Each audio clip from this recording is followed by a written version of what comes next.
Caroline, it's a bit of a circuitous story, my route to racing, and it starts when I was in year 6 at primary school, and I grew up in a little country town called Armidale.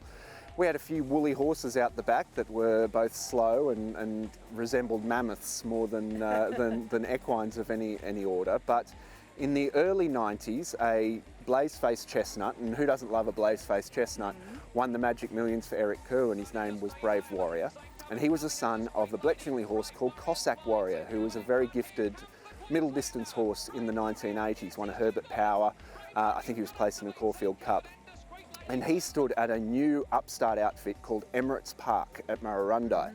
So my father took us down from Armidale to Murrurundi, and I was blown away by the acres and acres of black fenced paddocks and the beautiful horses that looked nothing like the prehistoric animals that were gambling about the paddocks in our backyard. And we saw where the stallions lived. There was a horse by Danzig called Snardee, who is the broodmare sire of Brazen Beau, and certainly looked a lot like Brazen Beau. Yep. Beautiful black horse with a white star. Brother to Chief's Crown called a Carver. It was in the nascent era of shuttling, so these horses were actually very high rate horses in Australia, and the centrepiece was this horse Cossack Warrior, who's the sire of Brave Warrior. I fell in love with the breeding side that way and consumed pedigrees as much as I could, but Brave Warrior was then in the process of going through his 3-year-old campaign, competing against the Dane Wins and that great crop, the first crop of Dane Hills. He just couldn't quite get a Group 1. He won a Peter Pan, he won a Gloaming, he won a Far Lap, and he'd always find one better at Group 1 level. But what I loved was his heart.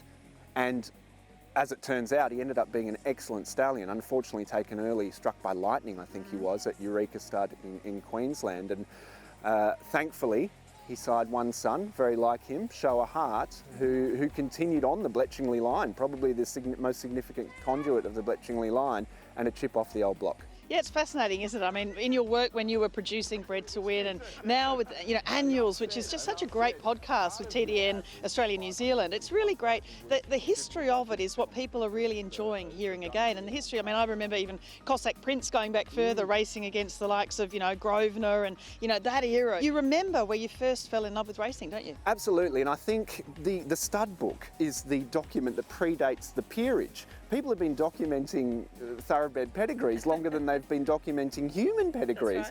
Right. Racing is history. I mean, in order to punt, you're looking at form, which is the history of a horse's performance. And one of the beautiful things that strings generations together is a horse's pedigree. And that's where I actually first fell in love with racing. Obviously, there was this game chestnut horse that personified that, but it allowed me to dive deeper into the breeding and the pedigrees of horses and become a Tesio nerd. And I think that's what really, really hooked me, that there's this story to tell that goes back generations.